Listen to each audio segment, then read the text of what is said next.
Italy's invasion of Greece was a failure, and soon the Greeks were on the offensive in Greece, the British were on the offensive in Egypt, and it was no longer possible to maintain the polite fiction that the Axis was a partnership of equals.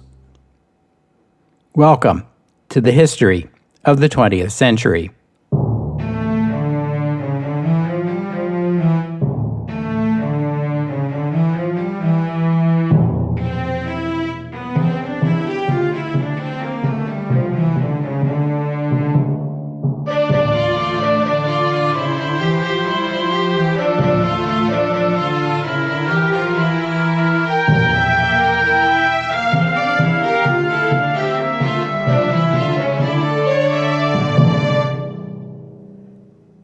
Episode 336, Ohi. The last time we talked about the nation of Greece was all the way back in episode 196. And the last thing I told you was that in 1922, military supporters of Greek liberal political leader Eleftherios Venizelos overthrew the government in Athens following the disastrous end of the Greek military campaign in Anatolia. King Constantine and the royal family were exiled, and the Second Hellenic Republic declared. But Greece's national schism between monarchists and republicans still divided Greek society. I told you about the 1923 Corfu crisis when Mussolini's Italy seized the Greek island of Corfu in episode 254. Italy was forced to withdraw, leaving Benito Mussolini with a simmering grudge against Greece. The Corfu crisis was sparked by a border confrontation between Greece and Albania. The fact was that by 1923, Greece's economy was wrecked following years of war that also poisoned Greece's relations with its neighbors. It was time for Greece to give up its expansionary ambitions, the Megali Idea. The country simply didn't have the resources to keep pushing. The war against Turkey had accomplished nothing other than to drive a large number of ethnic Greeks out of Turkish territory and into Greece, increasing the population of the small country by 25%. These refugees tended to be Republican and fed up with the endless wars. Soon, many of them would become communists. In 1925, a coup installed a military dictator. In 1926, a counter-coup restored the republic. In 1928, Venizelos returned from his self-imposed exile, and his Liberal Party won a solid majority in the Greek parliament. He became prime minister for the fifth time, and the next 4 years would be relatively stable politically. His government worked hard to end Greece's diplomatic isolation. They would succeed in normalizing relations with Italy and Yugoslavia, Bulgaria and Albania not so much, but Venizelos was able to work out a rapprochement with Turkey. In 1930, Venizelos traveled to Ankara to sign a treaty of friendship with Ataturk, a development which was hailed internationally, but those refugees back home took a dimmer view of the agreement. The Greek economy was mostly agricultural, and so the Great Depression, with its collapsing commodity prices, hit Greece hard. In 1932, Greece defaulted on its national debt, and in the election that same year, Venizelos' Liberal Party was ousted from power by the monarchist People's Party. And in 1935, King George II returned to claim the crown of a restored kingdom. In the 1936 election, Venizelos' Liberal Party won the most seats, but not a majority. The Communists held the balance of power in the new parliament between the Liberals and a monarchist coalition. Greece went through a few prime ministers while the deadlock in parliament was worked out.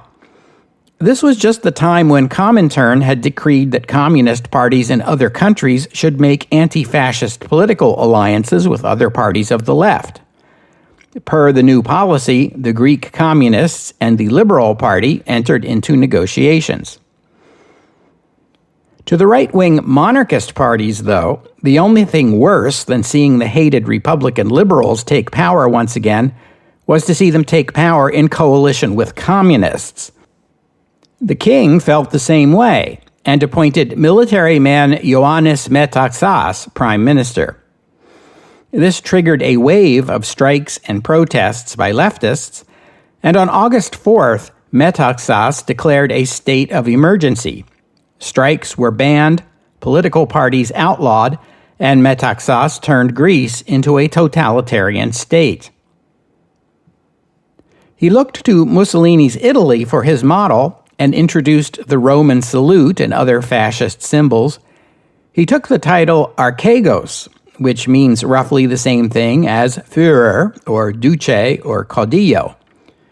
There was a round of book burnings, harsh suppression of communists, political opponents forced to drink castor oil, the usual fascist stuff. What was different about Metaxas's regime was that he headed no political party. In fact, he embraced opposition to political parties as a part of his program. So it wasn't a classic fascist government, but it was something pretty close. In foreign affairs, the 4th of August regime, as it was often called, recalling the 1923 Corfu crisis, correctly regarded Italy as the gravest security threat to Greece and sought closer ties to France and Britain. Recall that in April 1939, those countries publicly guaranteed Greece's borders, along with Poland's and Romania's, and although Metaxas kept Greece neutral when the war began, the fact that it held that Franco-British guarantee made Berlin and Rome view the country as sympathetic to the Allies. And that brings me around to where we left off last time, with Mussolini pressing his army to invade Greece on October 28, 1940, with barely 2 weeks to prepare. The original date was October 26th, precisely 2 weeks after German troops entered Romania, but in the end, the Italian military got an extra 2 days. As fate would have it, Athens, on the night of October 25th, 1940, saw the premiere of the Greek National Opera's production of Madama Butterfly, composed by Giacomo Puccini in 1904, ironically an opera about a troubled relationship between a Japanese and an American, he said foreshadowingly. After the performance, the company was invited to a late-night reception at the Italian embassy in Athens, where the guest of honor would be none other than Antonio Puccini, the son of the composer, who had died in 1924. The reception was in progress when the Italian ambassador, Emanuele Grazzi, was handed a packet containing an ultimatum addressed to the Greek government and instructions on exactly when to deliver it. 2 days later, on the 27th, the embassy celebrated the 18th anniversary of the March on Rome. Later that night, or more accurately, early the following morning at 3 a.m., the ambassador delivered the ultimatum to Metaxas. The Italian government accused the Greek government of allowing the Royal Navy the use of Greek ports and territorial waters, and of supporting acts of terrorism in Albania. The Italian government therefore demanded that Greece allow the Italian military to occupy strategic positions in Greece. Which strategic positions was left unexplained. Or else, Italy would declare war. The Italian government demanded a reply by 6 o'clock, just 3 hours later. Those fascists don't take any chances, do they? Metaxas's reply was, in some versions of the story, c'est la guerre, a French expression that went international during the First World War. In other words, Metaxas was saying, well, it's war then. Another version of the story, the version firmly believed by all patriotic Greeks, has him replying with a firm ohi, which is no in Greek. The Italian army didn't even wait until the ultimatum expired before moving into northwestern Greece from southern Albania. The commander of the army in Albania was the 57-year-old Sebastiano Visconti Prasca. When this offensive was being planned, if that's the right word, Visconti Prasca had been one of the loudest voices arguing that the handful of Italian divisions already in Albania would be all that was required to deal with the Greeks. He ordered his army to advance through the mountains along the border in 3 columns and link up again on the other side. And pity poor Antonio Puccini, who hadn't yet left Greece when the war broke out and was interned as an enemy alien. For the first few days, the offensive seemed to be succeeding, but that was only because the Greeks hadn't fully deployed yet. They proved clever in concealing artillery guns and then opening fire unexpectedly on those Italian columns. Bad weather prevented the Italians from taking advantage of their air superiority. The Italian offensive in Greece suffered from the same problem as the Italian offensive in Egypt: logistics. The struggle to get supplies to the front line was at least as big a hindrance as was the enemy army. The 2 Albanian ports closest to the fighting, Durrës and Vlora, or Durazzo and Valona to use their Italian names, could only offload about 1,250 tons of cargo per day. Not enough to supply 6 divisions in combat, let alone the additional divisions it soon became clear would be needed. There were no railroads, so once the supplies were on the dock, they had to be loaded onto trucks and driven hundreds of kilometers along unpaved mountain roads that soon clogged with troops and supplies trying to get to the front. Within days, the Italian offensive ground to a halt. The ever-optimistic Visconti Prasca told Rome that all he needed was a few more trucks and supplies, and everything would get moving again. A nervous Mussolini sent another general to Albania to assess the situation and report back. He reported that Visconti Prasca had no idea what he was doing. The Greeks counterattacked along the Italian left flank, that is, the inland edge of the line, the place that was hardest for the supply trucks to reach. An Albanian battalion broke and ran under a Greek attack. When an Italian unit was sent to block their flight, the Albanians opened fire on the Italians. On November 3rd, the army chiefs back in Rome concluded that the Italian left flank was in danger of collapsing under the Greek offensive. More troops were sent to Albania. Mussolini wanted to land a unit along the Ionian coast behind Greek lines, but the Navy told him that between the bad weather and the British, they couldn't guarantee a supply line. Everything now had to go to the Greek front. Plans to land Italian units on the island of Corfu were abandoned, and the offensive into Egypt was postponed.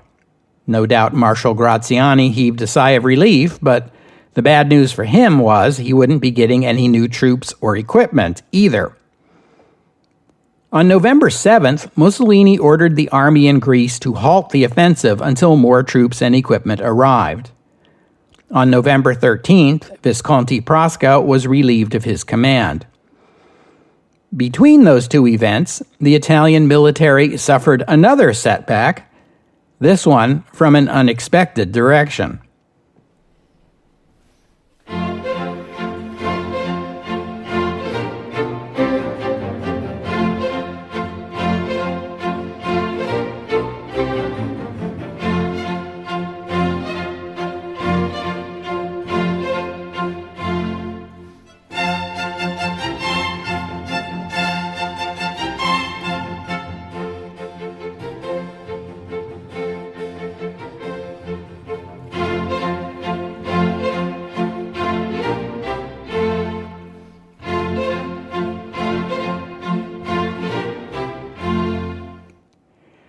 The Italian Navy was undoubtedly the strongest of Italy's 3 military services.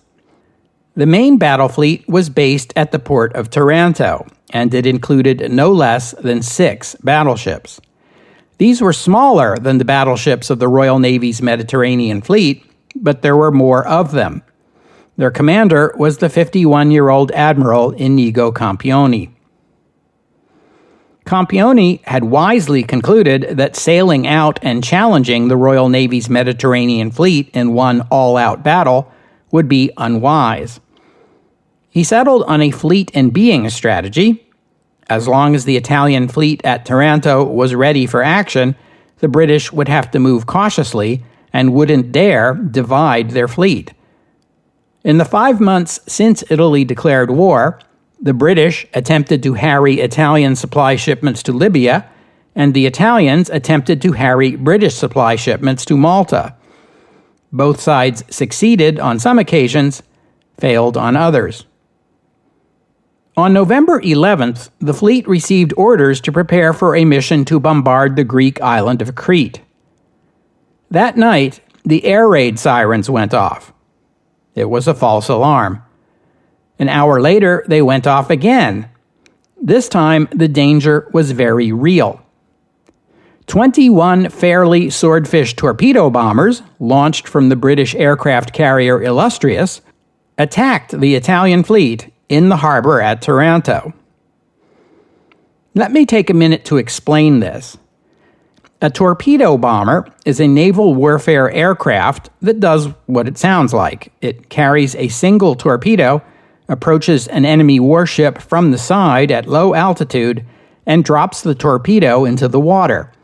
The torpedo then propels itself into the hull of the enemy ship, if everything goes according to plan. Introduced in 1934, the aging Swordfish was still the Royal Navy's frontline torpedo bomber. It was a biplane. Conventional thinking held that an aerial torpedo attack against harboring ships was impossible. That's because when the bomber drops the torpedo, it will fall nose first into the water, diving as deep as 20 meters before it rights itself and proceeds to the target. The harbor at Taranto was only 12 meters deep. Drop a torpedo there, and all it will do is bury itself in the mud. But the British developed a way to prevent this. The nose of the torpedo was attached to a wire wound on a spool on the airplane. When the torpedo was released, the drag from the unwinding wire held the torpedo's nose up, so it landed in the water with a belly flop rather than a swan dive.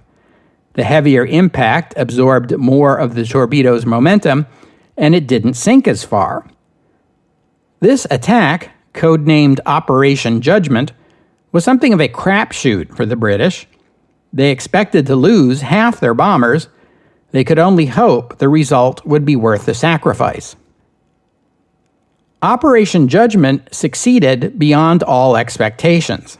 The British lost only 2 aircraft and succeeded in damaging 6 Italian warships, 2 destroyers, 1 heavy cruiser, and most important, 3 of Italy's 6 battleships, Littorio, Caio Duilio, and Conte di Cavour.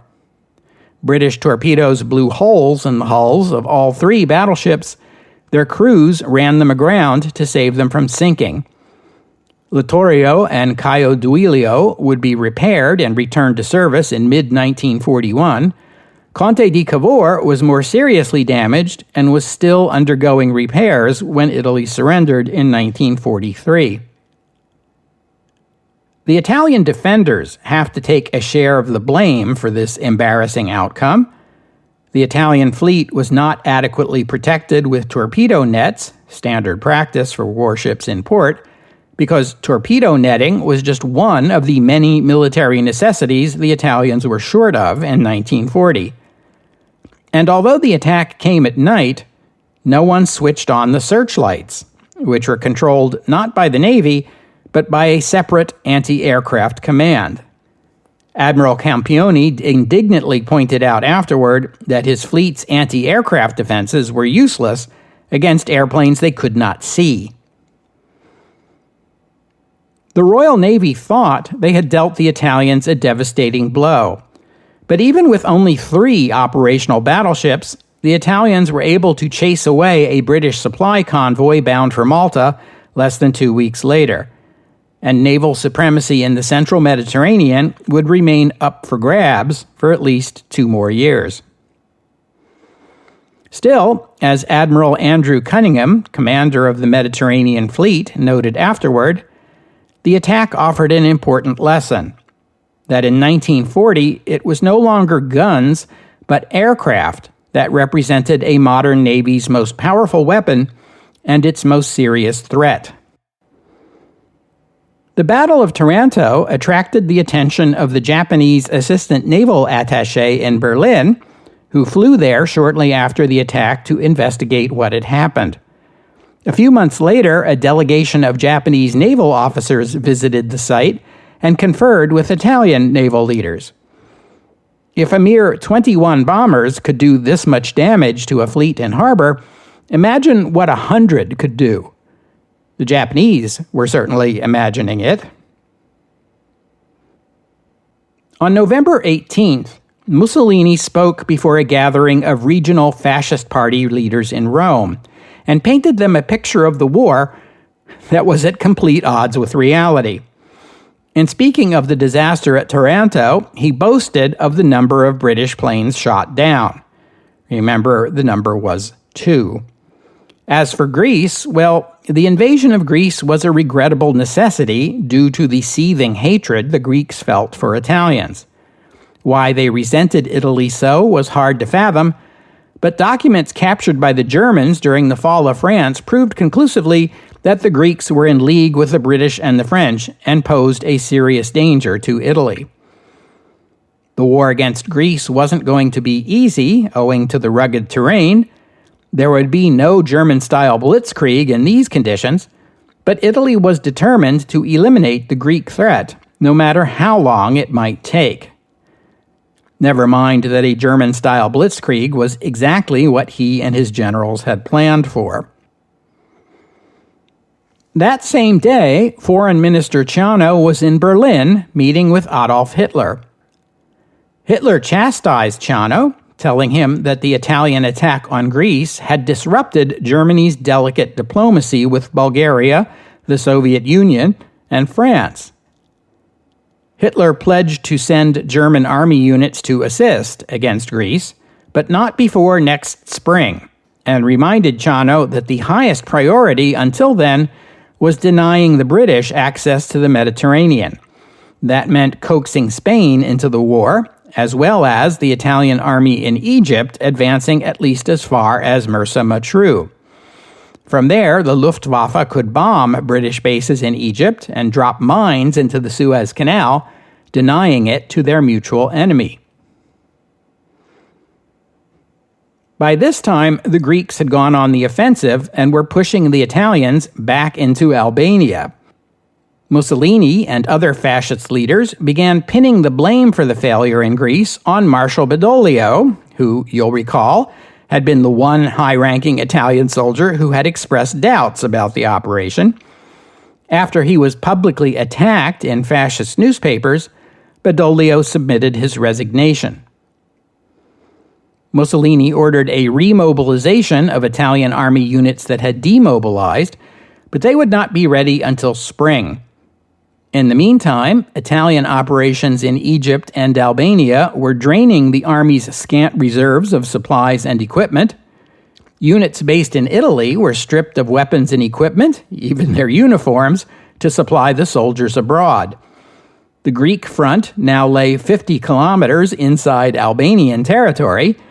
The only good news here was that the onset of winter had forced the Greeks to suspend their offensive. You might think things couldn't possibly get any worse for Italy. But they could, and they did.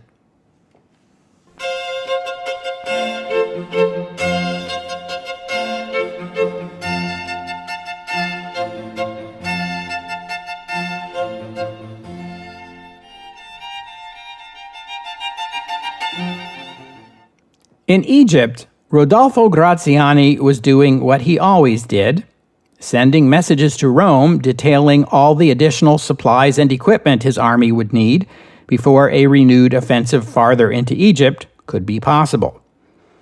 Italian military intelligence estimated that Graziani's army was outnumbered by the British. This was not so. Actually, the Italians had the numerical advantage over the entire British Middle East Command and outnumbered the British in western Egypt by something like 6-1, but Graziani didn't know it, or refused to believe it.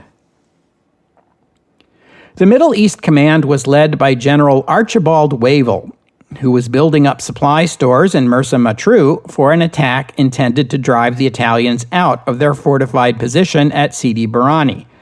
This attack was codenamed Operation Compass. Knowing that Cairo was riddled with Italian spies, some of whom served in King Farouk's household, Wavell made a show of taking his family on an outing on the eve of the offensive. The defenders of Mersa Matruh consisted of a British armored division and an Indian infantry division, plus a handful of smaller formations. The British were armed with Matilda tanks, which were slow and had a small gun for their size, but were so heavily armored they were all but invulnerable to Italian anti-tank weapons. On December 9th, they moved against the Italians, achieving complete surprise. The Indians attacked the town directly, while armored units circled around to block the Italian retreat. The Italians were routed. Whole units were destroyed. Some 38,000 Italian soldiers were taken prisoner. So many, the British struggled to cope with their numbers. British casualties were light.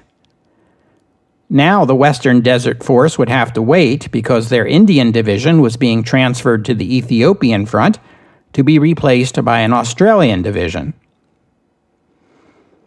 Rodolfo Graziani sent a cable to Rome advising Mussolini that his retreating army would be abandoning most of Libya and he would limit himself to defending Tripoli. This was all he could do until such time as Rome sent him the men and equipment necessary to fight this war properly. Mussolini sent a reply in which he told Graziani that he already had everything he needed to stop the British offensive and demanded Graziani make his stand at Bardia, just inside the Libyan border. Bardia and Tobruk, and if necessary, Benghazi, were to be defended at all costs. Mussolini did not take the obvious step of relieving Graziani and replacing him. He may have felt it was too soon to take such a drastic step after he had already dismissed the Italian army's only other field marshal, Pietro Badoglio. The arrival of Hurricane fighters from Britain secured the skies, and on January 3, 1941, the British attacked Bardia, supported by the guns of the Mediterranean Fleet. Bardia fell in 3 days, delivering another 45,000 Italian prisoners to the astonished Australians at the cost of 130 killed on their side.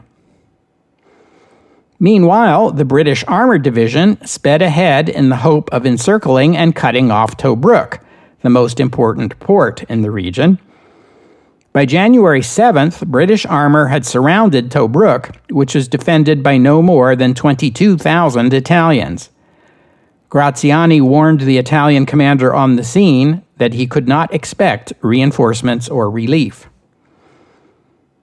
The British armor was exhausted and in need of resupply, so they waited until the Australians finished securing Bardia and were available to assault Tobruk.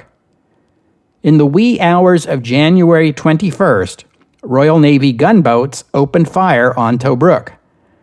RAF Wellington bombers attacked the Italian defensive positions. At dawn came the assault. A day later, the Italian force in Tobruk surrendered. Some accounts of the battle describe the Australians marching into the newly captured city while singing Waltzing Matilda. The road west was open, but then came some bad news. The Churchill government was offering British assistance to the Greeks, which would come from British forces in Egypt. Happily for the Western Desert Force, Metaxas turned down the offer. He believed that allowing British soldiers onto Greek territory would invite an attack from the Germans, which would overwhelm the Greek and British defenders. He wanted a minimum of 9 British Army divisions. Anything less than that, he reckoned, would make Greece less secure, not more. But the British did not have 9 divisions to spare. Now that redeployment to Greece was off the table, British commanders in Egypt decided on a rapid 2-pronged attack intended to isolate Benghazi, the most important port in eastern Libya. Most of the Western Desert Force would advance along the region's semicircular coastal road, which runs around the Jebel Akhdar highlands. At the same time, a small force in light vehicles would make a straight-line dash south of the Jebel Akhdar to block the road behind Benghazi, cutting off supply and retreat. This was accomplished on February 5th, with the British force barely holding off a desperate attack by Italians trying to recapture the road. On February 7th, Benghazi surrendered. The British took another 25,000 prisoners, again with minimal losses. When a commander on the scene was asked over the radio how many prisoners had been taken, he coolly replied, "Oh, several acres, I would think." But here, the British advance had to halt. London had gotten wind of a German plan, Operation Marita, to attack Greece in support of the Italians. Units were to be reassigned to the defense of Greece. The British advance had probably reached its limit anyway. It was now the British side which had to deal with supply lines that ran for hundreds of kilometers over desert roads. The Royal Navy could help escort supplies shipped by sea to Tobruk and Benghazi, but those ports were limited in capacity, and that would take time.